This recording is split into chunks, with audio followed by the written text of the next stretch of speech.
தராவை தொழுகைகளையும் நிறைவேற்றுவதற்குண்டான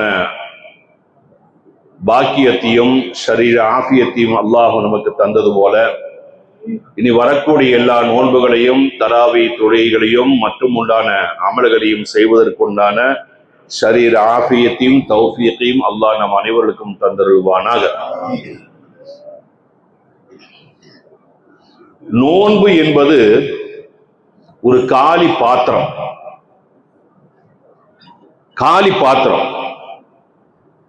அந்த காலி பாத்திரத்துல எதை நிறைக்கணும் அப்படின்னா, இந்த மாசத்துல நோன்பு என்கக்கூடிய அந்த காலி பாத்திரத்துல குர்ஆனை ஓதி ஓதி ஓதி ஓதி நிறைக்கணும். அதுக்குதான் அந்த தராவியில குர்ஆனுடைய ஏற்பாடு. நம்முடைய முன்னோர்கள் ஏன் இப்படி ஏற்பாடு, தராவி துறையில ஒரு குர்ஆனை ஃபுல்லா முடிக்கணும்னு ஏன் முடிவு பண்ணாங்கன்னா, நம்ம இந்த குர்ஆனை ஓதி ஓதி ஓதி ரமலான் மாசத்துல ஓதி ஓதி நோன்பு என்கக்கூடிய அந்த காலி பாத்திரத்தை நிறைக்கணும். இந்த ரெண்டும் தான் நம்ம சொர்க்கத்துக்கு கூட்டிட்டு போகும். சொர்க்கத்துக்கு போறதுக்கு ரெக்கமெண்டேஷன் பண்ணக்கூடியது இந்த ரெண்டும் தான். அதனால வெறும் காலி பாத்திரமா வெறும் நோன்பு மட்டும் வச்சுட்டு அல்லாஹ்வுக்கு முன்னால போயின்னா அது சரியாகாது. இந்த நோன்பு இவன் நோன்பு வச்சுட்டு என்ன கண்ணியப்படுத்தினா குர்ஆன் ஓதுனா அப்படின்னு சொல்லுமா? சொல்லாது. காரணம் நோன்பு வச்சுட்டு வெட்டி பேசி நேரத்தை வீணாக்கி கொஞ்சம் தூங்கி எழுந்திருச்சு அது ஒரு நல்ல நோன்பாக இருக்க முடியாது. அதனால நோன்பு வச்சா அதிகமான முறையில நம்ம குர்ஆனை ஓதணும், குர்ஆன் ஓத கேட்கணும். ஏற்கனவே நான் உங்களுக்கு சொல்லி இருக்கிற குர்ஆன் ஓதுனாளுக்கு என்ன கூலியோ அதே கூலி யாருக்கு? கேட்டவங்களுக்கு கிடைக்கும். உன் ஆலிமன் அவ் முத்தாலிமன் அவ் சாமியான், நீ கேட்கக்கூடியவனாக இரு. ரசூலுல்லாஹ் சொன்னாங்க, குர்ஆன் நல்ல காது கொடுத்து கேளு, அதே நன்மை உனக்கு கிடைக்கும். ஒரு தடவை ரசூலுல்லாஹி ஸல்லல்லாஹு அலைஹி வஸல்லம் சொன்னார்கள், ஒரு சந்தையை குறிப்பிட்டு சொன்னாங்க. அந்த சந்தையில போய் உங்களுக்கு ஒரு நல்ல கொழுத்த ஒட்டகம் 2 ஃப்ரீயா தர்றாங்கன்னு சொன்னா யாராவது வாங்காம இருப்பீங்களான்னு கேட்டாங்க. அதெல்லாம் வாங்குமே போமே அப்படின்னாங்க. அந்த கொழுத்த ஒட்டகம் 2 ஒட்டகத்தை விட சிறந்தது ஒரு நாளைக்கு 2 ஆயத்தை ஓதுறது. 2 ஆயத்தை நீ ஓதுனா 2 கொழுத்த ஒட்டகம் கிடைப்பதற்கு சமமாகும் அப்படின்னு சொன்னாங்க. அப்ப நம்ம 2 ஆயத்துல நிறைய ஆயத்துகள் நம்ம ஓதுறோமா இல்லையா? அப்ப அதுக்கு தகுந்த மாதிரி கூலிகளை அல்லாஹ் தஆலா தருவான். அதனால குர்ஆனை சில பேர் குர்ஆன் கையில் எடுத்திருக்கவே மாட்டாங்க, குர்ஆனுடைய சூறாக்களை ஓதி இருக்கவே மாட்டாங்க. அதனால உங்களுக்கு என்ன சூறா தெரியுமோ, எந்த சூறா தெரியுமோ அதை ஓதி ஓதி ஓதி நோம்ப பலப்படுத்தணும், நோம்ப ஸ்ட்ராங் ஆக்கணும். நாளைக்கு அல்லாஹு தஆலாவுக்கு முன்னால சொல்லணும், யா அல்லாஹ் இவன் என்ன கண்ணியப்படுத்தினா குர்ஆன் ஓதுனா அப்படின்னு சொல்லி நம்ம நம்மளை கண்ணியப்படுத்தக்கூடிய விதத்துல நம்ம நோன்பு ஆகணும். அதுக்கு நம்ம முயற்சி பண்ணணும். அல்லாஹு தஆலா நம்முடைய நோன்பும் நம்முடைய இபாதத்தும் ரய்யான் என்று சொல்லக்கூடிய சொர்க்கத்திற்கு உரித்தானதாக அல்லாஹ் ஆக்கி அருள்வாளிப்பானாக. இன்னைக்கு சூரத்துல் அன்பியா 11வது ரக்காத்துல நபிமார்களை பற்றி அல்லாஹ் வரிசையா சொல்லிட்டு வர்றான். இப்ராஹிம் நபி, லூத் நபி, நூஹ் நபி, இப்படி நபிமாருடைய ஒவ்வொரு விஷயமா அல்லாஹ் சொல்லிட்டு வர்றது. அதுல ஒரு நபி அய்யூப் நபி அலைஹிஸ்ஸலாம். ஒரு சுவாரஸ்யமான ஒரு விஷயம் என்னன்னு கேட்டா, ஒவ்வொரு நபிமார்களுக்கு அல்லாஹு தஆலா ஒவ்வொரு அம்சத்தை கொடுத்தான், ஒவ்வொரு சிறப்பான அம்சத்தை கொடுத்தான். ஒரு ஆளுக்கு பதவி கொடுத்தான், ஒரு ஆளுக்கு பட்டத்தை கொடுத்தான், எல்லாம் கொடுத்தான். ஆனா அய்யூப் நபிக்கு கொடுத்தது என்னமா தெரியுமா? பயங்கரமான சோதனை, பயங்கரமான நோய். அதை கொடுத்து அல்லாஹு தஆலா அய்யூப் நபி அலைஹிஸ்ஸலாம் அவர்கள் அல்லாஹு தஆலா சோதிச்சான். அய்யூப் நபி அலைஹிஸ்ஸலாம் அவர்கள் சரிக்கு சொல்ல போனா ஒரு பெரிய பணக்காரர், ஏக்கரா கணக்குல பூமி, ஆயிரக்கணக்கில் ஆட்டு மந்தை, ஒட்டக மந்தை, பல மனைவிமார்கள், நிறைய வீடு, நிறைய மக்கள், எல்லாரும் இருந்தாங்க, பெரிய. இருந்தாலும் ஒரு நிமிஷமாவது அல்லாஹு தஆலாவை திக்ர் செய்யாம தொழுகாம இருந்தது கிடையாது. எல்லா நேரமும் திக்ரும் ஃபிக்ரும் தொழுகையுமாகவே இருந்தார்கள். இது யாருக்கு பிடிக்கல? ஷைத்தானுக்கு பிடிக்கல. ஷைத்தானுக்கு இவரை எப்படியாவது இவரை ஒண்ணு சோதிச்சு பார்க்கணும்னு ஷைத்தான் என்ன செஞ்சான்? திட்டம் போட்டு என்ன செஞ்சான் தெரியுங்களா? அவர்களுடைய அந்த அய்யூப் அலைஹிஸ்ஸலாத்துடைய கிருஷியை பூரா எரிச்சு நாசமாக்குறான், கரிச்சு நாசமாக்குறான். கிருஷ பூரை பத்திக்கிட்டு எரியுது.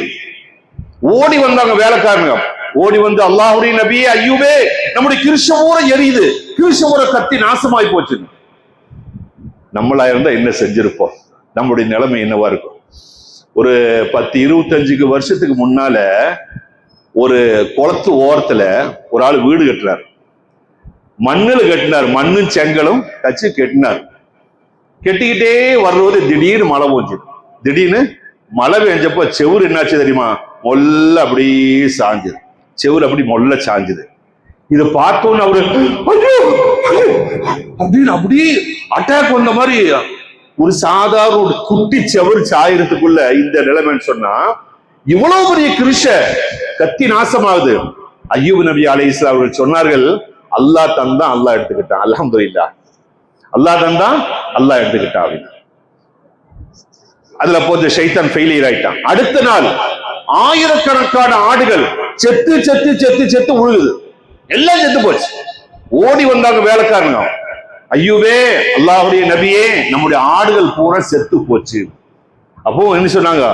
அல்லாஹ் தந்தான் அல்லாஹ் எடுத்துக்கிட்டான், அல்ஹம்துலில்லாஹ் அப்படின்னா. அடுத்த நாள் அவருடைய மாட்டு மந்தையில் இருக்கக்கூடிய எல்லா மாடுகளும் செத்து செத்து விழுந்தது. அப்போ ஓடி வந்தாங்க வேலைக்காரங்க, அல்லாஹ்வுடைய நபியே ஐயூபே நம்முடைய மாடுகள் பூரா செத்து போச்சு. அப்போ என்ன சொன்னாங்க? அல்லாஹ் தந்தான் அல்லாஹ் எடுத்துட்டான், அல்ஹம்துலில்லாஹ். அடுத்த நாள் ஒட்டக கூட்டத்தில் இருக்கக்கூடிய ஒட்டக மந்தையில் இருக்கக்கூடிய எல்லா ஒட்டகளும் செத்து போச்சு.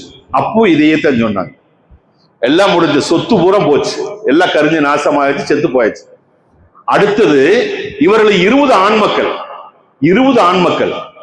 ஒவ்வொரு நாளும் ஒவ்வொரு பையன் மௌத்தாகிட்டே இருக்கிறான். ஒவ்வொரு நாளும் ஒவ்வொரு பாடி கீழே உழுகுது. இந்த நேரத்தில் கூட அய்யூப் அலைஹிஸ்ஸலாம் அவர்கள் சொன்ன ஒரே வார்த்தை இதுதான், அல்லாஹ் தந்தான் அல்லாஹ் எடுத்துக்கிட்டான், அல்ஹம்துலில்லாஹ். அல்லாஹ் தந்தான் அல்லாஹ் எடுத்துக்கிட்டான். இப்படி சொல்லி மக்களும் மனைவிமாரும் சொத்து சுகம் எல்லாமே போச்சு.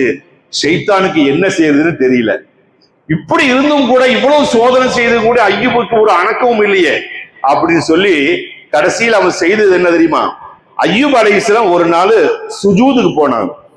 சுஜூதுக்கு போறது அவருடைய மூக்கு வழியா ஒரு விஷக்காற்று அந்த விஷக்காற்று மூக்கு வழியா ஏத்தினான். அந்த மூக்கு வழியா ஏறின அந்த விஷக்காற்று உடம்புக்குள்ள போய் உடம்பு பூராமே பஞ்சு பஞ்சா கொப்பள மாதிரி ஆயிடுச்சு. பூரா பெரிய பெரிய கொப்பளம். வசூரி வந்த அந்த சிக்கன் பாக்ஸ் சொல்றாங்க, அந்த மாதிரி உடம்பு பூரா பழுத்து போச்சு. கொப்பள கொப்பளமா வந்து புழு அரிக்குது, உடம்பு பூரா புழு அரிக்குது. இப்போ இது வந்து 1 வருஷமோ 2 வருஷமோ இல்ல, 18 வருஷம், கிட்டத்தட்ட 18 வருஷம் அய்யூப் அலைஹிஸ்ஸலாம் அவர்கள் இந்த நோயில் அவதிப்பட்டாங்க. அவதிப்பட்டு அல்லாஹ்ட்ட கேட்கவே இல்லை. அல்லாஹ்க்கு தெரியுமா இல்லையா? அல்லாஹ் சோதிக்கிறான் அய்யூப் அலைஹிஸ்ஸலாத்துக்கு நல்லவே தெரியும். இவ்வளவு ஒரு சோதனை அல்லாஹ் தர்றான்னு சொல்லிட்டு அய்யூப் அலைஹிஸ்ஸலாம் நல்லவே தெரியும். கடைசியில அவங்க கேட்டது என்ன தெரியுமா? யா அல்லாஹ், என் உடம்பு பூரா புழு அரிச்சு போச்சு, இனி ஒரு இடம் ஒரு இன்ச்சும் கூட இல்லை, ஆனா உன்னை திக்ரு செய்யக்கூடிய இந்த நாவையும் உங்களுக்கு ஷுக்குர் செய்யக்கூடிய இந்த கல்வியும் புழுவரிக்காமல் பார்த்துக் கொள்வாயாக அப்படின்னாங்க. அது அல்லாஹ்வுக்கு ரொம்ப பிடிச்சு போச்சு. இந்த வார்த்தை அல்லாஹ்வுக்கு ரொம்ப பிடிச்சு போச்சு. அதுக்கு பின்னாடி அய்யூப் அலைஹிஸ்ஸலாம் ஒரு வார்த்தை கேட்டாங்க, அன்னி மஸ்ஸனியல் துர்ரு வ அன்த அர்ஹமுர் ராஹிமீன். அய்யூப இத் நாதா ரப்பஹு அன்னி மஸ்ஸனியல் துர்ரு வ அன்த அர்ஹமுர் ராஹிமீன். அய்யூப் அலைஹிஸ்ஸலாம் சொன்னார்கள், அல்லாஹ்வே தாங்க முடியல, சோதனைக்கு மேல் சோதனை, நான் என்ன செய்யணும்? என்னை பயங்கரமான நோய் என்னை பிடித்து விட்டது, நீ ரஹ்மானாக இருக்கிறாய், ரஹீமாக இருக்கிறாய், நீதான் இதை குணப்படுத்த வேண்டும் என்று அய்யூப் அலைஹிஸ்ஸலாம் அவர்கள் சொன்ன பொழுது அல்லாஹ் சொன்னா, அய்யூபே ஒரு இடத்த சொன்னாங்க, இந்த இடத்துல போ, அந்த இடத்துல போய் காலை வச்சு அடி, இப்படி குதிய வச்சு இப்படி 4 குத்து, அங்கிருந்து தண்ணி உறவு வரும், உறவு கொப்பளிச்சுட்டு வரும், அந்த தண்ணியில குளி. அந்த தண்ணி, இது பூரா குர்ஆன்ல வரக்கூடிய சம்பவங்கள். அந்த தண்ணியில குளிச்சான்னா உன்னுடைய நோயெல்லாம் மாறும்.